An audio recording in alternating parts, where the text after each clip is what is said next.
Welcome to World News tonight. Tightening the grip, the dangerous showdown with Russia. America sending fighter jets to the region. And Martha Raddatz has the news about what is next tonight. Body blow, a defeat for the people challenging military commanders on their authority over sexual assault in their ranks. This problem isn't even close to being solved. And desperate to stop her. She's talking about Jesus and that there's demons in my house and that I'm trying to control her, but I'm trying to keep them safe. Tonight, the story behind those pictures, the people who tried to keep that mother from putting her children at risk. From ABC News World Headquarters, this is ABC World News with Diane Sawyer. And a good evening to you on this Thursday night. We begin with the fast and unpredictable developments in the showdown with Russia. Today, President Obama's challenge to Russia's invasion of Ukraine and deploying fighter jets to the region. Russian President Vladimir Putin digging in, and there is word tonight that the two of them have spoken. But all of this is creating new concern that the world's superpowers are being pushed into a dangerous corner. And ABC's chief global affairs correspondent Martha Raddatz on the crisis and what is happening right now. The crisis escalating with dizzying speed. Tonight, pro-Russian protesters in eastern Ukraine trying to knock over a bus as the Russians tighten their grip around the Crimean Peninsula. In just the past 24 hours, a high-stakes game of chess. Pro-Russian authorities push Crimea's parliament to call for a vote to officially become part of Russia. The U.S. calls that illegal and moves forward with sanctions. The Russians tighten their grip on Crimea, sealing the borders and using a sunken ship to block a port. The U.S. sends fighter jets to the region to help NATO monitor the skies. Events also alarming, President Obama gave a hastily prepared warning to the Russians to send their troops back to barracks. In 2014, we are well beyond the days when borders can be redrawn over the heads of democratic leaders. But whatever warnings the president gave today, Vladimir Putin has heard them before and keeps playing this dangerous game without fear, no matter what the U.S. or the world does. The U.S. is left to react to Putin's moves, which are mysterious. So much so, in the past, the Pentagon has even analyzed the Russian leader's body language, trying to predict what he'll do next. All this while fresh talks here in Europe between Secretary of State John Kerry and Russia's foreign minister end with zero progress and increased irritation. Having Russian boots on the ground and Russian tanks is unacceptable in the 21st century. And who knows the limits? Tell me. And that is the urgent question tonight. Will the Russians stop in just Crimea or invade further into Ukraine, ignoring the calls from America and the world to stop? Diane? Martha Raddatz reporting in on the story moment by moment. And back here at home tonight, the question of sexual assault in the military and a big defeat for the forces trying to change the role commanders play in sexual assault investigation. One lawmaker, New York Senator Kirsten Gillibrand, led the charge to strip the commanders of their power over these delicate investigations and instead give the power to an independent team. So what does today's defeat for her mean for the future? Here's ABC's Cecilia Vega. Stacey Thompson wanted so badly to be a Marine, she enlisted before she was even 18. That's the thing I'll never forget is I was excited. I wanted to do this. But not long after she settled into her first overseas deployment in Japan, she says the nightmare started. Within the first few months, it was sexual harassment. And the only person she could complain to, the man who was harassing her. I had to go to the person who did it because he was my direct chain of command. So I had to... The person who sexually harassed me. Is the person you had to go to and make the complaint Yes. to? Yes. And because that is the process of the chain of command. It got worse. My sergeant, who was also in my direct chain of command, ended up raping me that night. Thompson and other survivors have taken their fight to Washington. And it's not whether anyone in this chamber trusts the chain of command. The people who do not trust the chain of command are the victims. But today they were dealt a major blow when the Senate blocked a bill that would have stripped military commanders of their authority to prosecute sex assault cases and instead give the power to special military prosecutors. The military's top brass opposed the bill, arguing commanding officers must be allowed to police their own ranks. According to the Pentagon, there were 5,400 reported cases of sexual assault last year, a 60% jump from the year before. And this extraordinary number, 26,000 cases of unwanted sexual contact, cases that are rarely prosecuted. But the culture of silence slowly being shattered as more survivors speak out. The treatment that I received after that was that it was my fault. If you say something, your career is over. As for Stacey Thompson, she's no longer a member of her beloved Marine Corps. She says she'll still keep fighting for change. Today's vote was not the final word on military sexual assault. The Senate did vote to move ahead on more modest reforms, but Stacey Thompson says more victims will continue to stay in the shadows unless the military's reporting structure changes. Diane? Thanks so much, Cecilia Vega. And now we are taking a deeper look tonight at the story behind those harrowing pictures.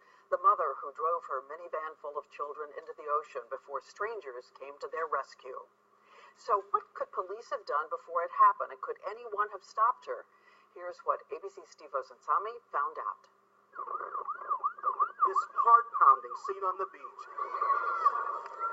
The first thing in hell was different. It looked like the mother driving into the ocean was trying to drown herself, her 3 young children, and her unborn child. And today we're learning that 32-year-old Ebony Wilkerson may have been a woman in crisis. She's like having psychosis or something, or postpartum. This was her sister in Florida calling 911 before Wilkerson made that drive. Like, what is she doing? She's talking about Jesus and that there's demons in my house and that I'm trying to control her, but I'm trying to keep them safe. The men with the fast feet and strong arms who rescued her children say she looked mentally disturbed. Watch closely. She's fighting with them in the surf. When I was speaking to her, her eyes was like, Was wide. wide. We're learning a Daytona Beach police officer pulled the mother over with the kids inside about 2 hours before she reached the beach, and he let her go. Police saying there's nothing more they could do. It was clear during my conversation that Wilkerson was suffering from some sort of mental illness, but she was lucid and did not provide any signs that met Baker Act requirements. The Baker Act is Florida's mental health law. It says that police have to have clear, hard evidence of harm before they can take a person into custody. Medical professionals tell us Wilkerson could have easily been suffering from psychiatric disorders, rare in some pregnancies. It could be a very dangerous combination to where they could be hearing voices. You need to die and take your kids with you. That's the only way you guys are ever going to be able to be together. And they hear this constantly. This time, things turned out differently. The 3 young children they pulled from this minivan remain safe tonight in state care. Steve Osunsami, ABC News, Daytona Beach. And next here tonight, we take you inside a kind of power lunch where potential candidates and presidents are tested. It's the Conservative Political Action Conference, CPAC, and every speech, every jab at the Democrats can create a star. So who came out swinging today? ABC's Jeff Zeleny tells us. We're doing immediate availability. It's spring training for Republicans. Senator Ted Cruz, mobbed by conservative activists, taking aim at his own party. You want to lose elections? Stand for nothing. G06, 08, and 12, we put our head down, we stood for nothing, and we got walloped. And Governor Chris Christie, besieged by scandal, targeting President Obama's leadership. If that's your attitude, Mr. President, what the hell are we paying you for? A parade of Republicans at the annual Conservative Political Action Conference, all trying out for a bigger role. Paul Ryan, the last GOP vice presidential candidate, offering a subtle welcome to the new stars. Sometimes it's hard to tell who's here to start a career and who's here to serve a cause. Republicans have their eye on the next presidential race, but their first test comes even sooner as they try and win control of the Senate this November. On stage, the lasting image of the day came from Senate Republican leader Mitch McConnell, brandishing a gun as he presented an award from the National Rifle Association to retiring Senator Tom Coburn of Oklahoma, a symbol of strength for a Republican resurgence. Jeff Zeleny, ABC News, the Capitol. And we have a sign of a comeback in these rocky financial times. Today we learned that the net worth of all American households jumped by nearly $10 trillion last year, now at $80 trillion, a new record high. Experts say the growth spurt is thanks to the stock market and a housing market on the mend. And as we count down to spring today, the nation's top weather scientist made a big prediction about what's to come. ABC's Clayton Sandell tells us what they see in the forecast. The snowstorms, the spinouts, whoa, the sub-zero suffering, even freezing Niagara Falls. It has been a terrible winter. But next winter, we may catch a break, because the National Weather Service today issued a watch for the return of El Nino. It shows up every few years, warm Pacific waters shifting the jet stream from the pattern we're stuck in now to one that looks more like this. For the Northeast and Midwest, winters tend to be warmer and drier. Out west, places suffering years of record-breaking drought and wildfires get more rain. And in the Atlantic, weather systems can be torn apart before they grow up to be hurricanes. The Atlantic hurricane season tends to be very wimpy under El Nino conditions. But El Nino can bring more devastating cyclones to the Pacific. A lot of the heat then comes out of the ocean. It produces a mini global warming, and it has real consequences in terms of droughts and floods around the world. If this El Nino is strong enough, soon the record cold we've been used to could be replaced by record heat. Clayton Sandell, ABC News, Denver. And now we take you to the trial of Olympian Oscar Pistorius, accused of killing the beautiful woman by his side. It was an emotionally charged day. The man they call Blade Runner in tears. ABC's Hamish McDonald in South Africa, bringing us the headlines from today.